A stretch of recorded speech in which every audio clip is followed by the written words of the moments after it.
Employ compensation act important है क्योंकि जब जब ईपीएफओ का एग्जाम हुआ है तब तब यूपीएससी ने इस पे कुछ ना कुछ क्वेश्चन पूछा है।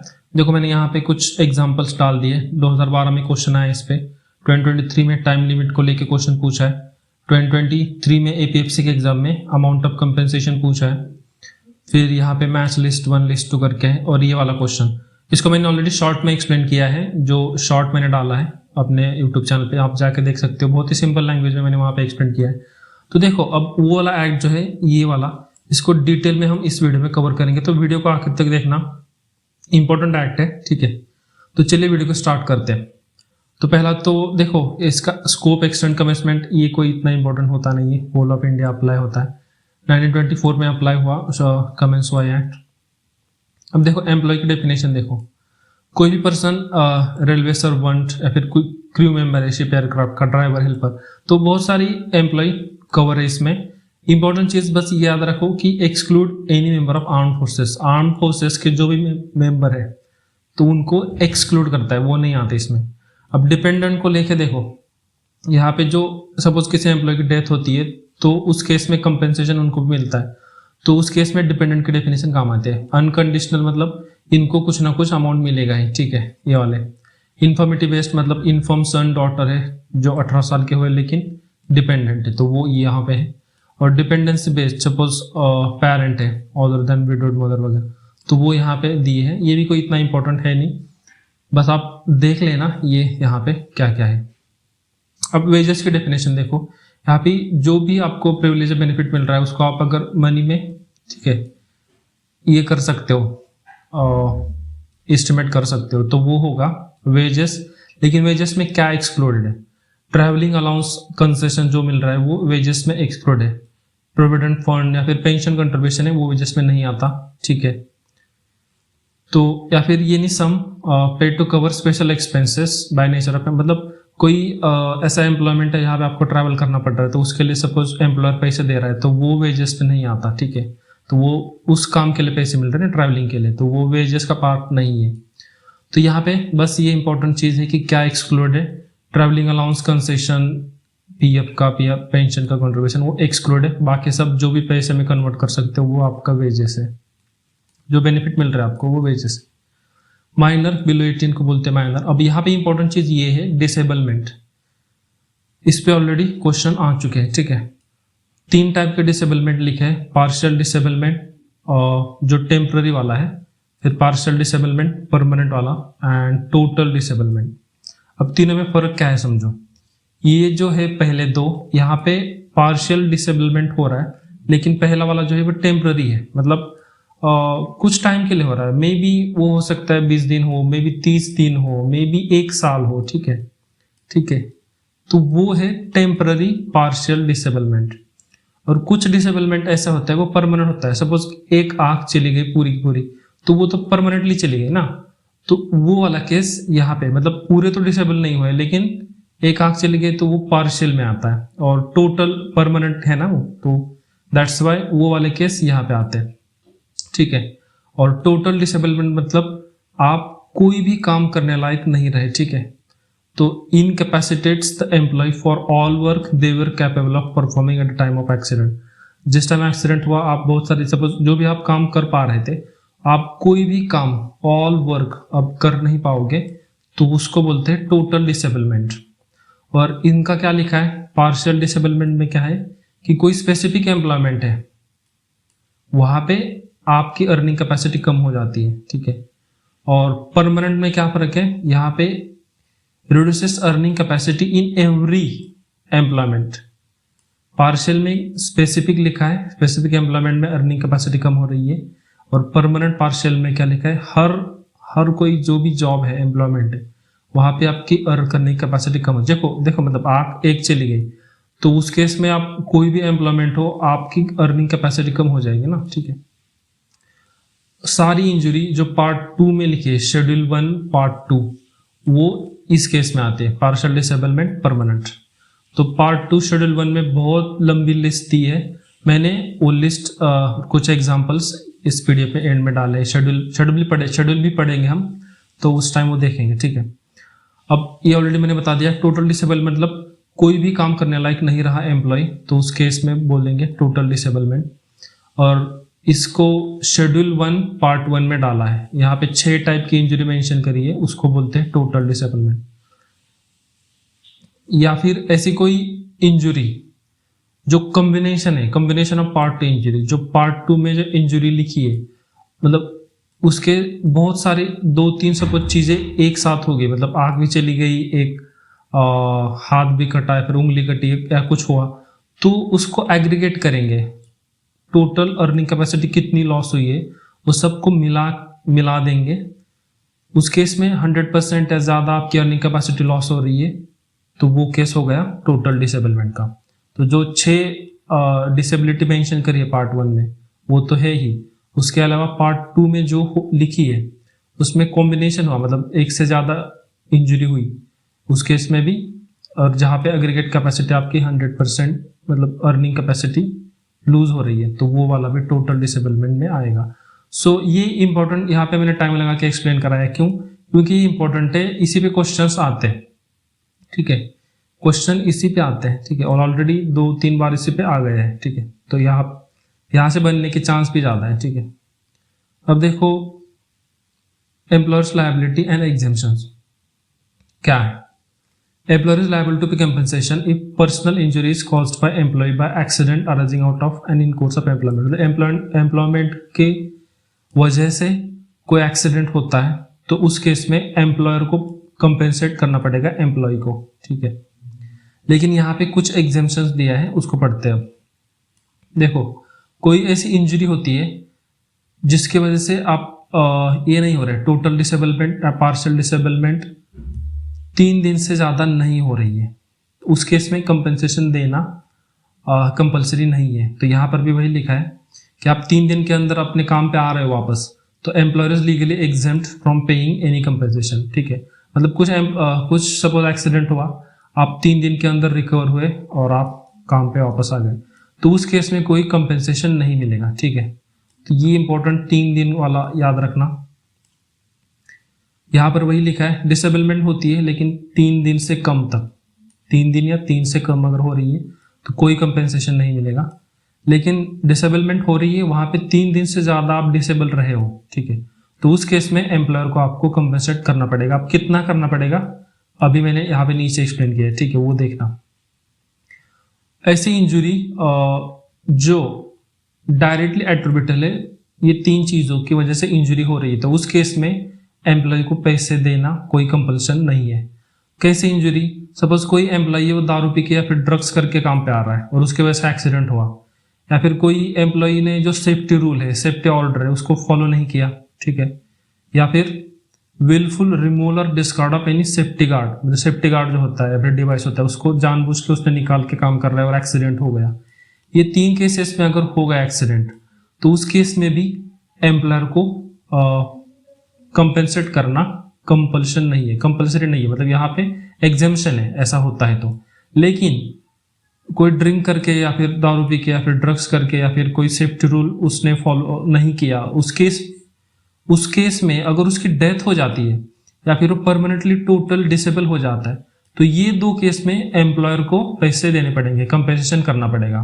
ये 2 छोड़ के अगर उसकी डिसेबिलिटी है पार्शियल वाली, तो उस केस में कंपल्शन नहीं है, ठीक है। तो यहाँ पे फर्क समझो, अगर डेथ हो रही है, फिर इंसान तो मर ही जा रहा है ना यार डेथ में, या फिर टोटल डिसेबल हो रहा है यहाँ पे परमानेंटली, तो उस केस में चाहे आप ड्रिंक करके हो या फिर ये कुछ भी रूल फॉलो नहीं किया, कंपेंसेट तो करना पड़ेगा ना। जस्ट बिकॉज आपने ये इसके वजह से आपकी डेथ हुई या फिर परमानेंट टोटल डिसेबलमेंट हुई है तो आपको पैसे नहीं मिलेंगे, ऐसा थोड़ी होगा। ये तो सीरियस मैटर है ना, डेथ या फिर परमानेंट टोटल डिसेबिलिटी। तो अगर ये होता है तो उस केस में एम्प्लॉयर को पैसे देने पड़ेंगे। लेकिन ये नहीं होता, मतलब ऐसी इंजरी जिसकी वजह से डेथ नहीं हो रही या फिर परमानेंट टोटल डिसेबलमेंट नहीं हो रहा, उस केस में, ठीक है, और ये 3 है, मतलब इसके वजह से एक्सीडेंट हुआ है, ये तीनों की वजह से, तो उस केस में एम्प्लॉयर जो है वो एग्जेम्प्टेड है, यहाँ पे कोई लायबिलिटी नहीं बनती एम्प्लॉयर की पैसे देने की, ठीक है। सो आई होप ये आपको क्लियर हो गया होगा, इस पे क्वेश्चन आने के चांस ज्यादा है, ठीक है। यहाँ पे वही लिखा है मैंने, इंपॉर्टेंट डिस्टिंक्शन, मतलब अगर डेथ होती है पीटीडी होता है, परमानेंट टोटल डिसेबिलिटी को मैं पीटीडी बोलूंगा, इसको याद रखना। तो अगर पीटीडी होता है फिर डेथ होता है तो यहाँ पे कंपेंसेशन देना पड़ेगा। अभी यहाँ पे देखो ये जो लिखा है 3 दिन से ज़्यादा अगर कोई डिसेबल होता है तो उस केस में कंपल्सन देना पड़ेगा। तो वो क्या है वो देखो, वहाँ पे कितना पैसा मिलता है, हाफ मंथली पेमेंट देना होता है। ये ऑलरेडी मतलब बाद में भी आएगा ये, यहाँ पे मैंने कन्फ्यूजन ना हो इसलिए डाल दिया। देखो 3 दिन से ज़्यादा आपकी डिसेबिलिटी हो रही है और आपको रिकवरी के लिए 28 डेज से कम टाइम लग रहा है, और दूसरा केस है जहाँ पे 28 डेज से ज़्यादा टाइम लग रहा है। अगर रिकवरी होने में पहला वाला केस है 28 डेज से कम टाइम लग रहा है तो आपको पहले 3 दिन के पैसे नहीं मिलेंगे। यहाँ पे वेटिंग पीरियड रखा है 3 दिन का, ठीक है। सपोज कोई एम्प्लॉय वो 10 दिन के लिए डिसेबल रहा तो उसको पहले 3 दिन के पैसे नहीं मिलेंगे, बाकी बचे 7 दिन के पैसे मिलेंगे, ठीक है। और कितना मिलेंगे, हाफ मंथली कंपेंसेशन उसके हिसाब से मिलेंगे, ठीक है। मंथली जो है उसका आधा कर दो, हाफ मंथली हो जाएगा, और जितना टाइम वो कम डिसेबल रहा है उसका उतने प्रोपोर्शन में उसको पैसे मिलेंगे, ठीक है। Only half monthly compensation for 7 days. तो ये केस आपको आए हो क्लियर हुआ होगा। अब देखो कोई डिसेबल रहा 28 दिन या उससे ज़्यादा डिसेबल रहा तो उसको पूरे टाइम का पेमेंट मिलेगा। पहले 3 दिन का वेटिंग पीरियड यहाँ पे हटा दिया है, ठीक है। ऑल डेज जितना भी टाइम, सपोज 1 महीना डिसेबल रहा तो उसको पूरे महीने का जो भी है हाफ मंथली के हिसाब से, और महीना रहा तो मंथली जो भी है पेमेंट उसको मिलेगा, ठीक है। तो ये समझो ये 3 दिन का एग्जेम्पशन कहाँ पे है, जहाँ पे 28 डेज से कम टाइम में रिकवरी हो रही है। अगर रिकवरी के लिए ज़्यादा टाइम लग रहा है तो 3 दिन का जो वेटिंग पीरियड है उसको हटा दिया गया है यहाँ पे। अब ये बाद में भी आएगा, ठीक है। मैंने यहाँ पे एक्सप्लेन करने के लिए डाला है कि ये चीज़ 3 दिन से ज़्यादा डिसेबल होता है तो कितना पैसा देना है, कितना पैसा देना है, हाफ मंथली पेमेंट देना है, जो भी वेज है उसका हाफ मंथली मिलेगा उसको। अब देखो ये ऑलरेडी मैंने एक्सप्लेन किया है कि डेथ होती है या फिर पीटीडी होता है तो उस केस में आपको मतलब फेटल इंजरी, सीरियस इंजरी, उस केस में आपको क्या करना है, एम्प्लॉयर इज लायबल टू पे फुल स्टैट्यूटरी डेथ कंपेंसेशन, ठीक है। ये है। अब देखो एम्प्लॉयर के पास क्या ऑप्शन है, पहला तो सिविल कोड जो है उसको मतलब वो यहाँ पे उनको बार लगा दिया है ये सारे केसेस डील करने के लिए। जो वर्कर है वो क्लेम फाइल कर सकता है, दो उसके पास 2 ऑप्शन है, और यहाँ पे लिखा है कि दोनों में से एक पाथ चूज करना है वर्कर को, दोनों नहीं चूज कर सकते। कौन से पाथ है, पहला तो कमिश्नर के पास फाइल करो क्लेम, और कमिश्नर जो भी स्टैट्यूटरी फॉर्मूला है उसके हिसाब से आपको कंपनसेशन दे देगा, या फिर दूसरा सिविल कोड में जाके फाइल करो। तो ये फाइल किया तो ये नहीं कर सकते, और ये किया तो ये नहीं कर सकते। वही लिखा है अमाउंट ऑफ कंपनसेशन एंड कैल, ये मोस्ट इंपॉर्टेंट है, यहाँ से क्वेश्चन ऑलरेडी पूछ गए हैं, ठीक है। अब डेथ होती है तो उस केस में कंपनसेशन कितना मिलता है, देखो जो भी मंथली वेज है, लेकिन यहाँ पे देखो वेज लिमिट लगा के रखा है, 15,000 का वेज लिमिट है, ये इंपॉर्टेंट है।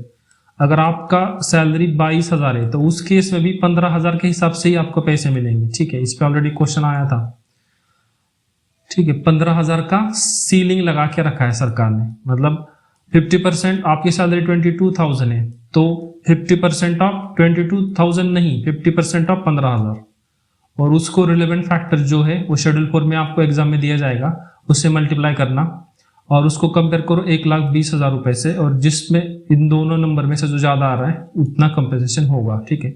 इसका एग्जाम्पल मैंने एंड में डिटेल में एग्जाम्पल से एक्सप्लेन किया। अभी तो ये समझो कि डेथ के केस में कंपनसेशन कितना होता है। जो भी मंथली वेज है 15,000 तक की सीलिंग है, उसका 50% निकालो फर्स्ट टाइम, उसका 50% निकाला, फिर उसको जो भी फैक्टर है वो एग्जाम में दिया होगा उससे मल्टीप्लाई करो, ठीक है। तो वो उतना कंपनसेशन कुछ अमाउंट आएगा, ठीक है। और उस अमाउंट से 1,20,000 को कंपेयर करो, अगर ये वाली अमाउंट ज़्यादा आ रही है तो उतने पैसे मिलेंगे, जो ज़्यादा है वो मिलेगा, ठीक है। तो ये हो गया डेथ के केस में। अब पीटीडी के केस में देखो, परमानेंट टोटल डिसेबिलिटी के केस में यहाँ पे 60% है, ये फर्क याद रखना। डेथ के केस में 50% ऑफ मंथली वेज है और पीटीडी के केस में 60% ऑफ मंथली वेज है, और उसको जो रेलेवेंट फैक्टर है उससे मल्टीप्लाई करना, या फिर 1,40,000, ठीक है। यहाँ पे देखो डेथ के केस में 1,20,000 है और यहाँ पे 1,40,000 है। देखो अगर आप एक्ट अगर पढ़ोगे ना तो एक्ट में 1,20,000 ही लिखा है, जो है वो इतना यही सेम लिखा है, लेकिन मैंने सर्च किया है अभी जो लेटेस्ट का डेटा है, ठीक है, गवर्नमेंट ने नोटिफिकेशन निकाल के टोटल डिसेबिलिटी के केस में इसको बढ़ा के 1,40,000 कर दिया है। तो ये याद रखना यहाँ पे चेंज हुआ है। तो 60% ऑफ मंथली वेज उसको रिलेवेंट फैक्टर से मल्टीप्लाई करो या फिर 1,40,000, ये दो नंबर कंपेयर करो, जो ज़्यादा है उतना मिलेगा, ठीक है। और सेंट्रल गवर्नमेंट उसको बढ़ा सकती है वह गैजेट नोटिफिकेशन, वो ऑलरेडी सेंट्रल गवर्नमेंट ने इसको 1,20 से 1,40 कर दिया है, ठीक है। तो मैंने ये दो केस आपको बता दिए, केस नंबर 1 डेथ के केस में और दूसरा पीटीडी के केस में। यहाँ पे 50% ऑफ वेज मिल रहा है, यहाँ पे 60% ऑफ वेज मिल रहा है, और दोनों को वो फैक्टर से मल्टीप्लाई कर देना और इसको 1,20 से कंपेयर करो, इसको 1,40 से कंपेयर करो, जो ज़्यादा आ रहा है उतना कंपनसेशन मिलेगा। आई होप दैट इज क्लियर। अब देखो in case of permanent partial disability, PPD, partial disability हो रही है, ये देखो पार्ट 2 शेड्यूल 1 में लिखा है, मैंने ऑलरेडी बताया अभी कि शेड्यूल 1 में पार्ट 2 है, वहां पे पार्शियल वाला मेंशन किया है। तो उस केस में कितना मिलता है, देखो यहाँ पे जो शेड्यूल्ड इंजुरी है या फिर उस केस में क्या होता है कि ये पीटीडी कैलकुलेट करते हैं, इसमें जो भी आ रहा है उसका कुछ परसेंटेज मिलता है, स्पेसिफिक परसेंटेज मिलता है, ठीक है। सपोज यहाँ पे 1,40,000 आ रहा है, ठीक है, टोटल कंपनसेशन। तो यहाँ पे सपोज उसकी अर्निंग कैपेसिटी कितनी लॉस हुई है वो कैलकुलेट करते हैं। सपोज 30% अर्निंग कैपेसिटी लॉस हुई है और एक्ट में सपोज लिखा है कि मतलब 30% उसको मिलेगा, तो उसका 30% उसके हिसाब से उसको मिलेगा, ठीक है। अब देखो नॉन शेड्यूल्ड इंजरी अगर होती है, तो नॉन शेड्यूल मतलब यहाँ पे मेंशन नहीं है, शेड्यूल में कोई मेंशन नहीं है, तो उस केस में जितनी अर्निंग कैपेसिटी उसकी लॉस हुई है उसके प्रोपोर्शन में उसको पैसे मिलेंगे। और एग्रीगेशन मतलब मैंने ऑलरेडी बताया कि मल्टीपल इंजरीज होती है, ठीक है, सेम एक्सीडेंट से, मतलब आँख चली गई या फिर एक हाथ कटा, उंगली कटी, उस केस में तो बहुत सारे मल्टीपल इंजरी हुई है, उस केस में सारे को मिला देंगे, सारे जो भी चीज़ें हुई है इंजरी उसको मिला देंगे और अर्निंग कैपेसिटी कितनी लॉस हुई उसको एग्रीगेट करेंगे।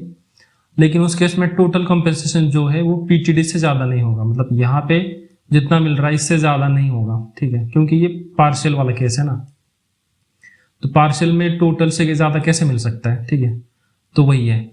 तो आई होप ये पार्शियल वाला आपको क्लियर हुआ होगा। यहाँ पे कितना मिलता है, जितना पीटीडी में मिल रहा है उसका कुछ परसेंटेज मिलता है, इसका एग्जाम्पल के साथ मैंने एक्सप्लेन किया, नीचे आप देख लेना।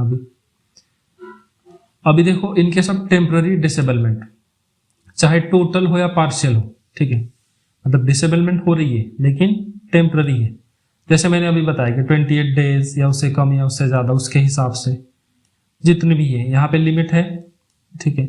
तो कितना मिलता है पेमेंट, हाफ मंथली पेमेंट मिलता है, equivalent to 25% of monthly wage of employee, मतलब मंथली वेज जितना है उसका 25% निकालो और वो कब मिलेगा, हाफ मंथली मिलेगा, मतलब हर 15 दिन में आपको 25% ऑफ वेजेस मिलता रहेगा। मतलब आप एक महीना अगर डिसेबल रहे टेम्पररी, तो आपको पहले 15 दिन में 25%, दूसरे 15 दिन में 25% ऑफ मंथली वेज, मतलब टोटल 50% ऑफ मंथली वेज मिला।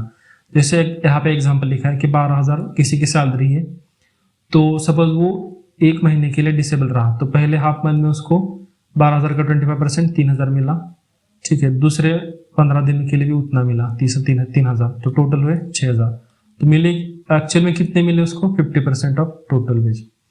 अब यहाँ पे वेटिंग पीरियड मैंने ऑलरेडी एक्सप्लेन किया है कि डिसेबिलिटी 3 दिन से 28 डेज से कम है तो पहले 3 दिन के नहीं मिलेंगे, 28 डेज से ज़्यादा डिसेबिलिटी है तो सारे दिन की आपकी पेमेंट आ जाएगी, ठीक है, तो ऑलरेडी मैंने एक्सप्लेन किया है। अब ड्यूरेशन देखो, हाफ मंथली पेमेंट कितना टाइम तक मिलेगा आपको, यहाँ पे तो लिखा है कि 25% मंथली वेज मिलेगा, हाफ मंथली टाइम में मिलेगा, लेकिन कितना टाइम मिलेगा, 1 साल, 2 साल, 3 साल, तो 5 साल का यहाँ पे याद रखो कि लिमिट लगा के रखा है, पार्शियल हो या टोटल डिसेबिलिटी हो। अगर टेम्पररी में आ रही है डिसेबिलिटी तो मैक्स टू मैक्स 5 साल तक आपको पैसे मिलेंगे, ठीक है। तो ये 5 ईयर का याद रखना, क्वेश्चन आने के चांस यहाँ से ज़्यादा है। Half monthly payment continue during disablement up to maximum of 5 years, याद रखना इसको।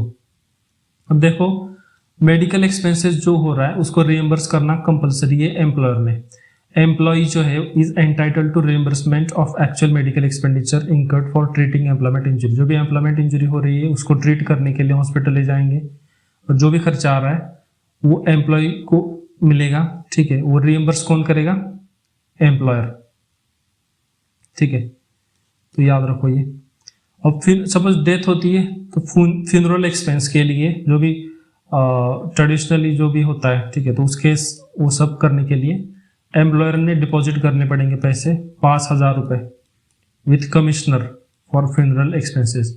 वो कमिश्नर 5,000 रुपये जाके फैमिली को देगा, ठीक है।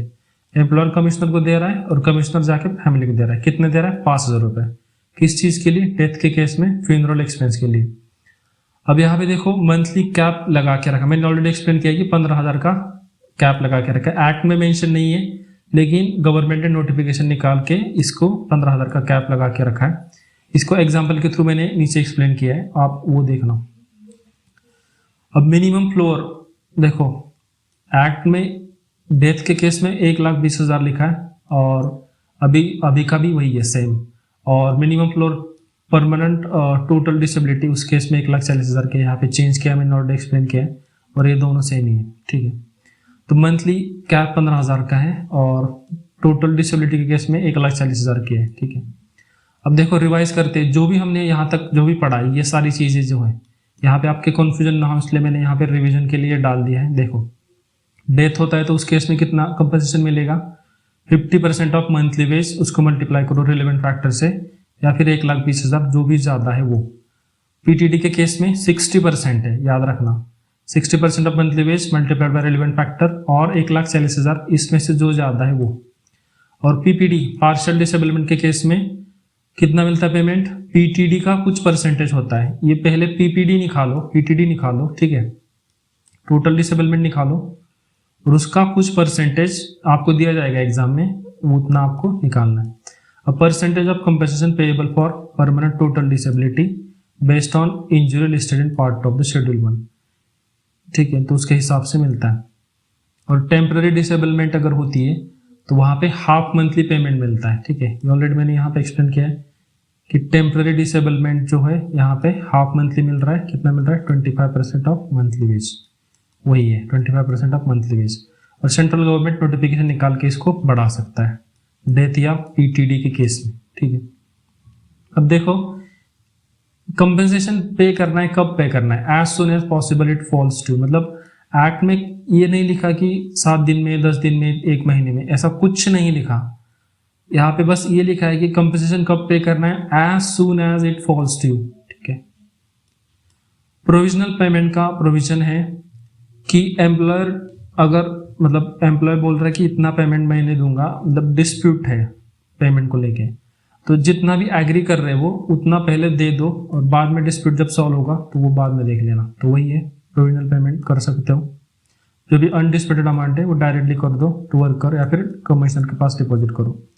अब डिफॉल्ट कॉन्सिक्वेंस देखो, beyond 1 month of due date, मतलब इतना 1 महीने से ज्यादा आपने पैसे नहीं दिए तो उस केस में आपको 12% का इंटरेस्ट रेट के साथ बाद में देनी पड़ेंगे, ठीक है। तो वही लिखा है मॉनिटरी इंटरेस्ट।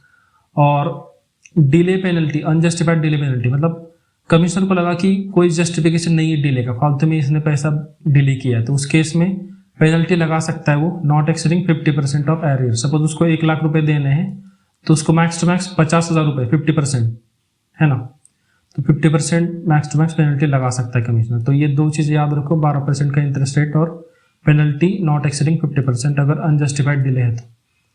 अब देखो फेटल एक्सीडेंट रिपोर्ट और क्लेम, मतलब कब रिपोर्ट करना है, कब क्लेम करना है, उसका टाइमलाइन यहाँ पे मेंशन किया है, ये भी इंपॉर्टेंट चीज है।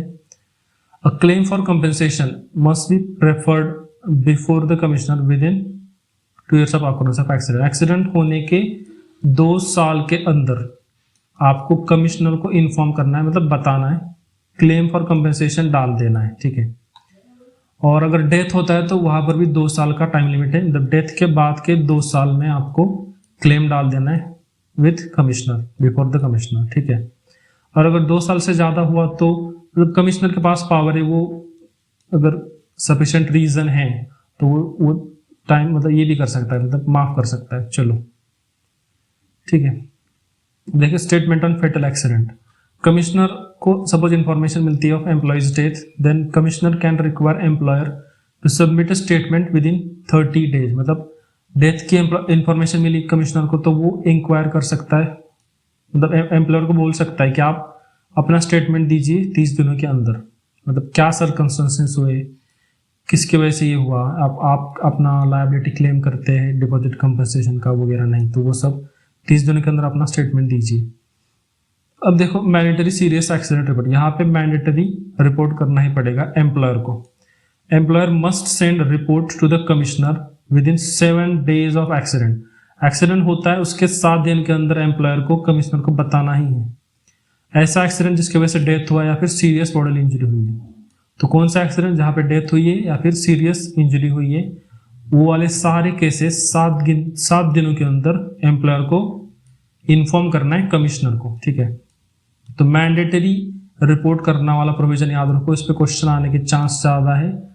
और ये वाला भी याद रखना, यहाँ पर भी क्वेश्चन आने के चांस ज्यादा है। ठीक है, अब देखो कोई लीगल सेफगार्ड या फिर कोई अपील का कोई प्रोविजन है तो वहां पे देखो पहला तो लिखा है कि नो कॉन्ट्रैक्टिंग आउट, मतलब वर्कर कोई ऐसा कॉन्ट्रैक्ट नहीं कर सकते एम्प्लॉयर के साथ जहां पे वो लिख के दे रहे कि जो भी कंपनसेशन इसमें से मिलेगा मैं मतलब वो नहीं लूंगा, या फिर मतलब ठीक है मतलब आउटसाइड द एक्ट कुछ भी नहीं चलेगा, जो भी होगा वो एक्ट के अंदर होगा। कोई ऐसा एग्रीमेंट आउटसाइड एक्ट हो रहा है तो वो एग्रीमेंट नल एंड वॉइड है, वही लिखा है यहाँ पे। राइट्स इंफॉर्मेशन, हर एक employer must immediately inform employee of their compensation right in writing and through electronic means at the time of employment. जब जॉब लेने मतलब जॉब ऑफर मिलती है, ठीक है, तो उस टाइम ही एम्प्लॉयर ने बताना चाहिए उसको कि आपके क्या कंपनसेशन राइट है। राइटिंग में 2 और इलेक्ट्रॉनिक मीन्स में मतलब जीमेल, मेल, जो भी है इलेक्ट्रॉनिक मीन्स। कौन से लैंग्वेज में, इंग्लिश में बताओ, हिंदी में बताओ, या फिर जो भी ऑफिशियल लैंग्वेज है उस लैंग्वेज में बताओ। तो ये भी इंपॉर्टेंट है। देखो adjudication venue, matters must be processed before commissioner for the area जहाँ पे एक्सीडेंट हुआ है या फिर डिपेंडेंट रह रहा है, फिर एम्प्लॉयर हैज रजिस्टर्ड ऑफिस। ये कोई इम्पोर्टेंट नहीं है। अब ये देखो इस पे ऑलरेडी क्वेश्चन आ चुका है, time limit for disposal. Commissioner must dispose of all compensation matter within 3 months of the date of reference. मतलब जब से उसको मैटर आया, उसके साथ उसके सामने मैटर आया, तो 3 महीने के अंदर उसको सॉल्व करना है मैटर को। ठीक है, डिस्पोज करना है मैटर को। तो ये इंपॉर्टेंट इस पे आई थिंक मैंने इस PYQ में अभी डाल दिया है, फर्स्ट या सेकंड क्वेश्चन है। ठीक है, तो ये टाइम लिमिट याद रखना, 3 महीने के अंदर कमिश्नर को मैटर को डिस्पोज करना है।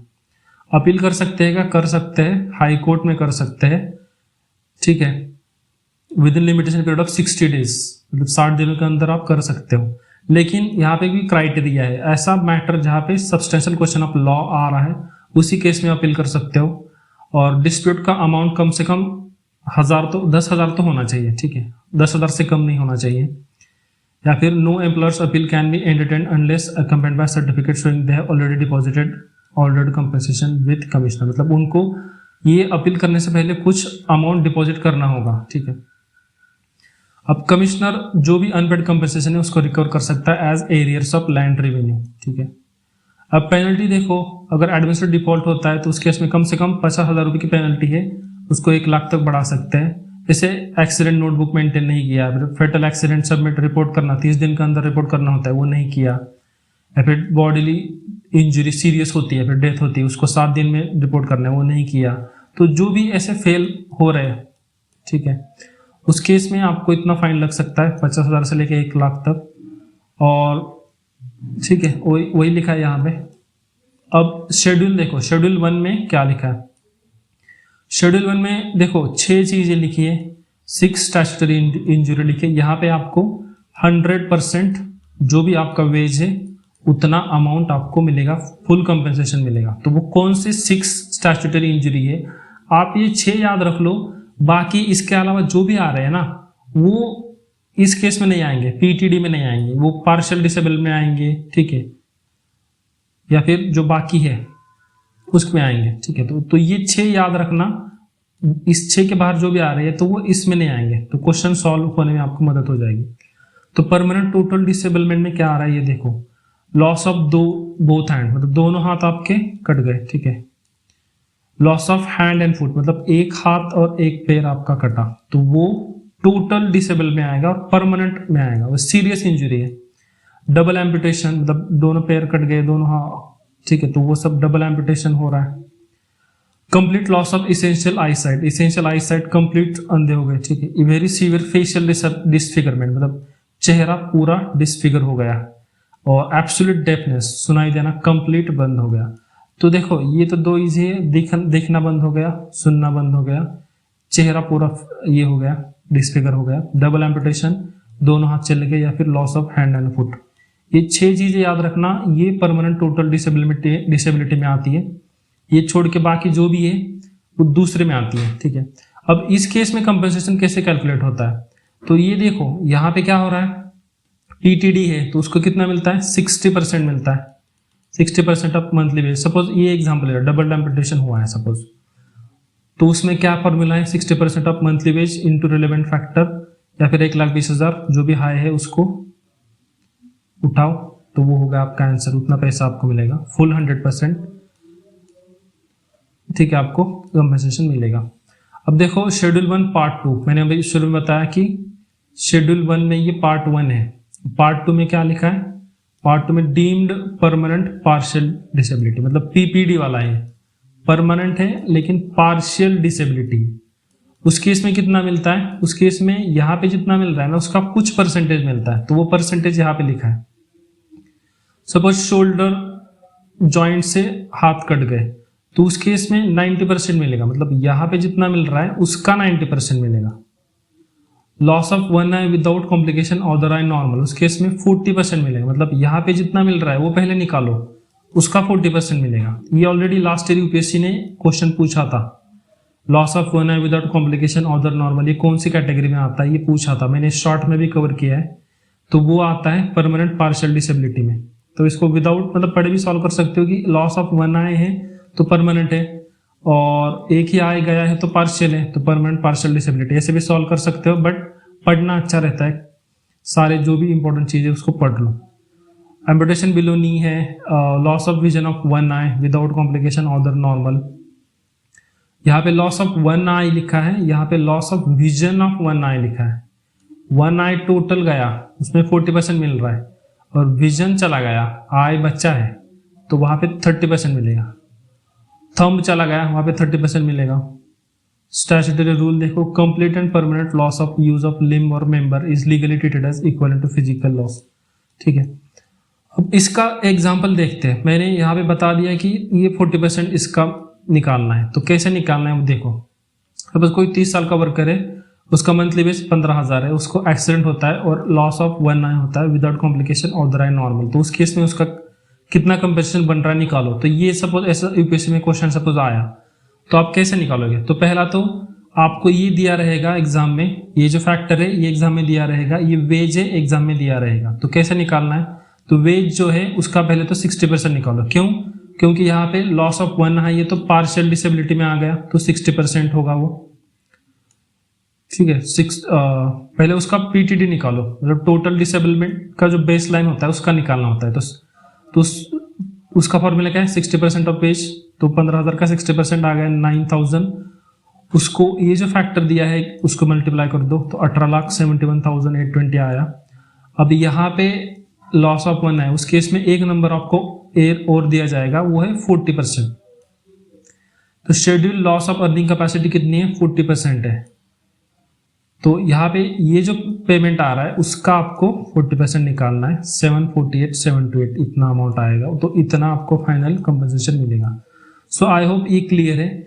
जब भी आप ये निकाल रहे हो पार्शियल वाला क्लेम निकाल रहे हो, तो उस केस में पहले पीटीडी निकालना होता है, टोटल डिसेबिलिटी वाला क्लेम निकालना होता है, तो पीटीडी का फॉर्मूला है 60% of ways into relevant factor से मल्टीप्लाई करो, ये निकाला, और उसका 40% मतलब जो भी एग्जाम में दिया है उससे मल्टीप्लाई करो, अमाउंट आ जाएगा। कुछ नहीं है, बस एक स्टेप है ये, और ये दूसरी स्टेप है। अब सपोज डेथ होती है तो उस केस में कितना मिलता है, मैंने ऑलरेडी बताया कि 50% मिलता है, 50% of monthly wage into relevant factor, या फिर 1,20,000 जो ज़्यादा है। अब वेज कैप डाल दिया है 15,000 तक, मैंने ऑलरेडी बता दिया है, चाहे आपकी सैलरी 22,000 हो या 30,000 हो, 15,000 रुपये पे कैलकुलेशन होगा। मतलब यहाँ पे जो सपोज यहाँ इसी केस में सपोज 15,000 की जगह पे सपोज 30,000 दिया होता या फिर 22,000 दिया होता, तो आप कैसे निकालते, 15,000 ही रखो यहाँ पे, 60% ऑफ 15,000, क्योंकि मैक्सिमम 15,000 पे ही निकलेगा, ठीक है। चाहे यहाँ पे 22,000 दिया हो या फिर 30,000 दिया हो, आपको निकालते टाइम मैक्सिमम सीलिंग कितना है, 15,000, तो 15,000 का ही निकालना होगा, ठीक है। तो अमाउंट उतना ही सेम ही आएगा, या आप इसकी सैलरी 22,000 भी रहेगी ना, तो उसको इतना ही कंपेंसेशन मिलेगा, ठीक है, ठीक है। आई होप दैट इज क्लियर। तो 15,000 का कैप लगा के रखा है। अब डेथ के केस में देखो 50 सपोज 12,000 उसकी सैलरी है, तो उसका 50% कितना होगा 6,000। रिलेवेंट फैक्टर देखो ये दिया है 216.91, तो मल्टीप्लाई करो 13 लाख रुपए आ रहे हैं। आपको से 13 लाख 1,20,000 से ज्यादा है तो 13 लाख मिलेंगे ना उसको। So I hope that is clear to you. ठीक है, तो डेथ का केस मैंने एक्सप्लेन कर दिया है, और यहाँ पे क्या कौन सा पार्शियल डिसेबिलिटी वाला भी एक्सप्लेन कर दिया है। और ठीक है, टोटल डिसेबिलिटी वाला तो ठीक है वो तो 60% इस हिसाब से होगा, ये टोटल डिसेबिलिटी केस में आएगा। पार्शियल में एक्स्ट्रा स्टेप और बढ़ जा रहा है। ठीक है, अब देखो नेक्स्ट फ्यूनरल एक्सपेंस पे ऐड करो 5,000 रुपए, तो टोटल 13 लाख में 5,000 ऐड करो, तो टोटल निकालने को बोला तो फ्यूनरल एक्सपेंस भी डालना पड़ता है आपको 5,000 रुपए। ठीक है, या फिर सिर्फ बेस कंपेंसेशन निकालने को बोला तो इतना आ गया। ठीक है, अब लीगल डिस्ट्रीब्यूशन प्रोसेस देखो, जो भी कैश पेमेंट करना है ना वो किसको करना है, full amount must be formally deposited with the commissioner. आप जाके डिपेंडेंट को ऐसा पैसा दे रहे हो इनफॉर्मली तो ऐसा नहीं कर सकते। Employer can not pay compensation directly to dependents in cash और चेक। कैश में या फिर चेक में कोई एम्प्लॉय मरा तो उसके फैमिली को आप जाके इनफॉर्मली कैश में या फिर चेक में दे रहे हो, वो लीगल नहीं है।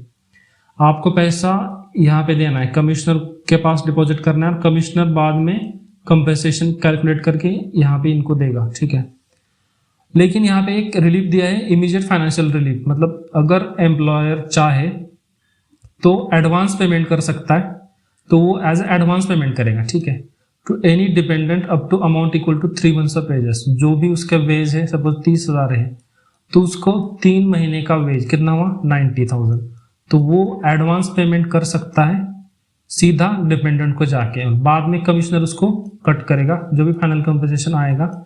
सपोज फाइनल कंपनसेशन सपोज इतना आया 13 लाख, तो उसमें से 90,000 कट करके बाद में कमिश्नर दे देगा। तो ये समझ लो।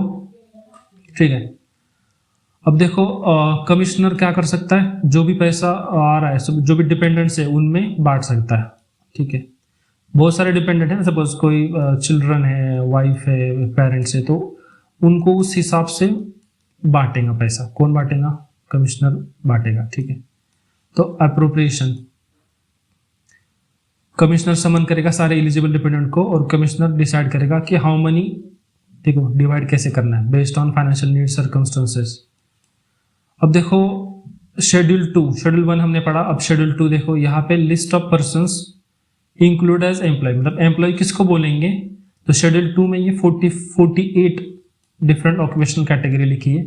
वहाँ पे ये सब लिखा है, shipping, railway operation, mining, explosive handling, construction, जो भी यहाँ पे पाइपलाइन, इलेक्ट्रिकल एनर्जी, तो यहाँ पे जो भी वर्कर्स है उनको भी एम्प्लॉय माना जाएगा। ठीक है, तो यही लिखा है। शेड्यूल 3 में list of occupational diseases mention करे हैं। पार्ट देखो यहाँ पे 3 पार्ट है, part A, B, C. Occupational disease part A में कोई मिनिमम सर्विस रिक्वायर्ड नहीं है, पार्ट बी में minimum 6 month continuous service required है, तभी आपको कंपेंसेशन मिलेगा, और पार्ट सी में ये लिखा है सिलिकोसिस, एस्बेस्टोस वगैरह। ठीक है, तो ये बस याद रखना कि शेड्यूल 3 में ऑक्यूपेशनल डिसीज मेंशन करा है, और पार्ट बी में 6 month कंटिन्यूस सर्विस है, अगर है तो भी आपको कंपेंसेशन मिलेगा। तो ये इतना ही याद रखो, बाकी यहाँ पे बहुत सारे डिसीजेस मेंशन करें, नॉट दैट इम्पोर्टेंट। और शेड्यूल 4 में हमने जो अभी देखते हैं ना फैक्टर, रिलेवेंट फैक्टर, तो वो एज के हिसाब से कितना फैक्टर है वो शेड्यूल 4 में दिया है, मल्टीप्लायर टेबल। तो सपोज कोई 16 ईयर्स का है तो उसको 228.54 फैक्टर लिखा है, 64 का है तो उसको 99 फैक्टर लिखा है, तो उस हिसाब से वो फैक्टर के हिसाब से कैलकुलेट करेंगे कंपनसेशन। सो आई होप आपको सारा क्लियर हो गया होगा। मैं एक बार फिर से रिवाइज कर देता हूँ क्या क्या इंपॉर्टेंट चीज़ें हैं। इंपॉर्टेंट चीज़ें बस आपको बता दे रहा हूँ। देखो ये इमीडिएट फाइनेंशियल रिलीफ कर सकता है, 3 महीने का वेज कर सकता है डायरेक्टली, अगर वैसे देखा जाए तो कैन नॉट डायरेक्टली पे नहीं कर सकता डिपेंडेंट को कैश में। फिर फ्यूनरल एक्सपेंस 5,000 रुपये याद रखना, और कंपेंसेशन कैसे कैलकुलेट करते हैं आई होप आपको समझ में आ गया होगा। ठीक है, डेथ के केस में 50% और रिलेवेंट फैक्टर से मल्टीप्लाई कर दो, बस हो गया। और उसको बस कंपेयर करना 1,20,000 से, अगर 1,20,000 ज़्यादा है तो उतना आएगा, बाकी अगर ये नंबर ज़्यादा है तो वो मिलेगा। ठीक है, और परमानेंट पार्शियल डिसेबिलिटी के केस में पहले पीटीडी बेस लाइन कैलकुलेट करना होता है, 60% ऑफ बेस इंटू फैक्टर, और उसका कुछ परसेंटेज वो एग्जाम में दिया रहेगा आपको, उसके हिसाब से कैलकुलेट करो, वो नंबर आ जाएगा। ठीक है, ये पार्शियल डिसेबलमेंट केस हुई। अगर परमानेंट टोटल डिसेबिलिटी केस होती तो वो तो सीधा यही है, 60% ऑफ वेज इंटू फैक्टर, तो वो सीधा इतना अमाउंट मिलेगा। ठीक है, तो ये 6 चीजें याद रखो कि इसको बोलेंगे परमानेंट टोटल डिसेबिलिटी, तो ये इंपॉर्टेंट है। देन देखो टाइम लिमिट ये ऑलरेडी पूछ चुका है। ठीक है, और हाई कोर्ट में अपील करना है तो 60 डे का लिमिटेशन पीरियड है, याद रखो। और हिंदी इंग्लिश डिफरेंट लैंग्वेजेस में आपको बताना पड़ेगा जॉब लेते टाइम ही। 7 दिनों के अंदर रिपोर्ट एम्प्लॉयर को सेंड करना है कमिश्नर को, ये इंपॉर्टेंट है, याद रखो। फिर 30 दिन का टाइम लाइन है। कमिश्नर चाहे तो इंफॉर्मेशन निकाल सकता है, जो भी स्टेटमेंट करो 30 दिन के अंदर स्टेटमेंट करो। और 2 साल का टाइम लाइन लिखा है, डेथ या फिर इस एक्सीडेंट के केस में आप कंपेंसेशन क्लेम कर सकते हो उस टाइम में, 2 साल में। फिर एक मंथ से ज़्यादा ड्यू हो तो 12% के हिसाब से आपको इंटरेस्ट मिलेगा। पेनल्टी लग सकती है 50% ऑफ एरियर, ये याद रखो। यहाँ पे कोई टाइम मेंशन नहीं किया। Due date compensation must be paid as soon as it falls due. और देखो ये फॉर्मूला तो याद रखना ही पड़ेगा आपको, डेथ और परमानेंट टोटल डिसेबिलिटी का फॉर्मूला। और पार्शियल डिसेबिलिटी का क्या है, पहले ये निकालो और उसका कुछ परसेंटेज दिया होगा, फिर उसके हिसाब से आएगा। टेम्परेरी डिसेबलमेंट में क्या है, हाफ मंथली पेमेंट याद रखो 25% के हिसाब से मिलेगा, ये भी याद रखो। मंथली वेज 15,000 का कैप लगा के रखा है, ये सारी चीजें इंपॉर्टेंट है, याद रखो। फिर वही है, और ड्यूरेशन हाफ मंथली पेमेंट जो आता है टेम्परेरी डिसेबलमेंट में, टेम्परेरी डिसेबलमेंट में जो हाफ मंथली पैसा आता है वो 5 साल का मैक्स टू मैक्स आपको मिल सकता है। ठीक है, तो वो याद रखना। और ये 28 डे से कम है या फिर ज़्यादा है पार्शियल वाला, तो उस केस में कम है तो 3 दिन का पहले नहीं मिलेगा, ज़्यादा है तो 3 दिन सब सारे दिनों का मिलेगा। ठीक है, और पीपीडी वाला दिखा है यहाँ पे। ठीक है, ऑलरेडी मैंने एक्सप्लेन कर दिया है। ठीक है, और हाँ, डेथ हुई या फिर उस केस में पैसे देने ही पड़ेंगे, चाहे दारू पी के काम किया हो या ड्रग्स लेके काम किया हो। ठीक है, तो उस केस में एग्जेम्पशन नहीं है। एग्जेम्पशन किस केस में है, अगर डेथ नहीं होती या फिर परमानेंट टोटल डिसेबिलिटी नहीं होती तो उस केस में दारू पी के काम कर रहा है या फिर रूल फॉलो नहीं कर रहा, तो उस केस में कंपनसेशन देना कंपल्सरी नहीं है। ठीक है, और डेथ होती है या फिर पीटीडी होता है तो उस केस में कंपल्सन है, पैसे देने पड़ेंगे एम्प्लॉयर को। और 3 दिन से कम डिसेबलमेंट हुआ है तो कोई कंपल्सन देना कंपल्सन नहीं है, 3 दिन से ज़्यादा है तो पैसे देने पड़ेंगे, तो वही लिखा है यहाँ पे। और ये सारे डिसेबलमेंट के 3 केसेस मैंने शुरू में बता दिए, इंपॉर्टेंट है। तो ये हो गया यार, आप आई होप आप ये क्वेश्चन अब सॉल्व कर पाओगे। देखो यहाँ पे 12,000 लिखा है, 12,000 का फिर यहाँ पे क्या लिखा है, फेटल एक्सीडेंट मतलब डेथ हुई है, तो डेथ केस में इतना मिलता है 50%, तो 12,000 का 50% निकालो कितना होता है 6,000। 6,000 को लगभग 159 पॉइंट मतलब 160 से मल्टीप्लाई कर दो तो कितना होता है, ये 960 के आसपास आ रहा है, 9,60,000। तो देखो उसके आसपास ऑप्शन एक ही ऑप्शन है सी। तो ऐसे ओवरऑल हो रहा है, आपको पेन उठाने की भी जरूरत नहीं है अगर आपको फॉर्मूला क्लियर है तो I hope you got that my point. इसलिए मैंने बोला कि ये फॉर्मूला याद रखो, फेटल एक्सीडेंट है तो सीधा 50% multiplied by this factor answer तक पहुंच जाओगे। 1 सेकंड या फिर कितने 10 सेकंड के अंदर सॉल्व हो रहा है ये। यहाँ पे देखो, यहाँ पर भी ये क्वेश्चन पूछा है, यहाँ पे टोटली परमानेंटली डिसेबल्ड है तो यहाँ पे कितना मिलेगा 60% मिलेगा, खत्म। लेकिन वेज देखो 22,500 लिखा है, लेकिन वेज का कैप कितना है 15,000 है, तो 15,000 का निकालना पड़ेगा। 15,000 का 60% कितना आया 9,000, और 9,000 को मल्टीप्लाई करो और ये 160 से 159.8 से कितना आया, कैलकुलेट करो, इतना आ रहा है 1438,200। तो यहाँ पे देखो वेज 22,500 दिया है, लेकिन लिमिट कितना है अपना, लिमिट 15,000 का है। ठीक है, तो उसके हिसाब से उसका 60% निकालो, इससे मल्टीप्लाई करो, आंसर तक पहुंच जाओगे। अब देखो टाइम लिमिट कितना है एम्प्लॉयज कंपनसेशन एक्ट के अंदर, from the date of reference commissioner is required to dispose of matter को सॉल्व कितने टाइम में करना है, 3 महीने के अंदर करना है। डी ऑप्शन इजी है। पर एक्ट कब चेंज किया, देखो बी आंसर है इसका, ये उस टाइम एक्ट चेंज किया था तो करंट अफेयर से ये क्वेश्चन आया था। ठीक है, सो यार आप सब्सक्राइब नहीं कर रहे, सब्सक्राइब कर लो। पसंद आया तो लाइक करना, और जो तैयारी कर रहे लोग उनको शेयर भी करना। ठीक है, थैंक यू।